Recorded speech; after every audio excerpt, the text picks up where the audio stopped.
et sur toutes les plateformes d'écoute balado. Cube Radio. Cube Radio. En direct à LCN. Le Canada et les États-Unis se sont entendus sur la fermeture du chemin Roxham. Philippe Vincent, enfin?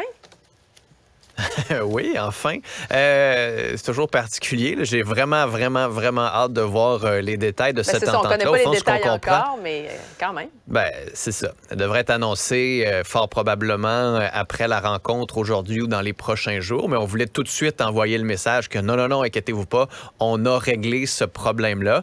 Mais j'ai hâte de voir parce que c'est beau de dire on a fermé le chemin Roxham, mais ça ne change pas que ça reste hyper compliqué dans le concret. Là. Au fond, sur quoi on s'est entendu, c'est que l'entente sur les tiers pays sûrs va s'appliquer partout à la frontière. Donc, on va pouvoir refouler à peu importe le point de frontière régulier ou irrégulier les demandeurs d'asile pendant 2 semaines. Donc, si on capture quelqu'un qui a passé la frontière de manière régulière dans les 2 semaines, on va pouvoir le refouler aux États-Unis en disant non, c'est un pays qu'on considère sûr. Vous devez faire votre demande de ce côté-là. En contrepartie, on pourrait accueillir 15 000 demandeurs d'asile qui traversent la frontière américano-mexicaine. C'est à peu près 1 % là, de tous ceux et celles qui ont été interceptés au cours de l'année dernière. C'est pas tant que ça. J'ai hâte de voir comment ça va réagir aux États-Unis d'abord et après ça, comment concrètement on va l'appliquer. Parce que si on regarde la frontière, le chemin Roxham, c'est un des petits points d'entrée vers le Canada. Mais des petits points comme ça, il y en a une vingtaine, une trentaine autour de Roxham seulement.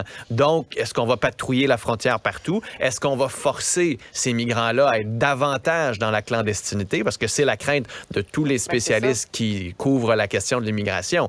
Tu sais, ultimement, ça va envoyer quel message? Ça va envoyer, vous pouvez toujours aller au Canada, parce que ces migrants-là, comme n'importe quel humain, cherchent des solutions dans la vie, cherchent à améliorer leurs conditions. Imaginez-vous qu'ils sont partis d'Afrique, qui ont pris un avion, qui ont traversé l'Amérique latine, l'Amérique centrale, qui sont traversés les États-Unis. Ils vont pas se dire, comme le chemin Roxham est fermé, on n'ira pas au Canada alors que c'est notre objectif. Ils vont trouver d'autres solutions. Il va y avoir d'autres solutions dont on va discuter. Et là, le problème, ça va être d'essayer de les avoir à n'importe quel point de frontière. À Saint-Armand, on disait déjà qu'il y en avait des centaines qui traversaient. C'est pas un point de frontière régulier. C'est pas comme le chemin Roxham. Après ça, ces personnes-là sont où? Est-ce qu'ils vont se cacher pendant 2 semaines? Est-ce que pour éviter d'être capturés par les autorités canadiennes? Est-ce qu'on va avoir des sans-papiers? Sachant que ça s'en vient, est-ce qu'il y en a plusieurs qui vont se dépêcher de le faire avant aussi?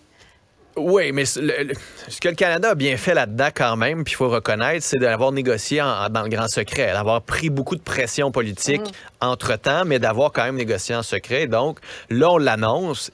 Idéalement, ça devrait entrer en vigueur dans les prochains jours, dans les prochaines semaines. On ne peut pas l'annoncer maintenant pour dans 6 mois, parce que, comme tu dis, on va avoir l'effet d'avoir beaucoup de migrants qui vont traverser la frontière au cours des prochains jours. Après ça, juste pour faire une petite comparaison, 15 000 demandeurs d'asile qu'on accueillerait à la frontière sud, comment on va le faire? Est-ce qu'on va les choisir? Comment? Ça, c'est pas clair. Ça reste peu comparé au nombre de demandeurs d'asile qu'il y a eu cette année. L'année dernière, à peu près 40 000. Mais c'est à peu près la moyenne des années avant la pandémie.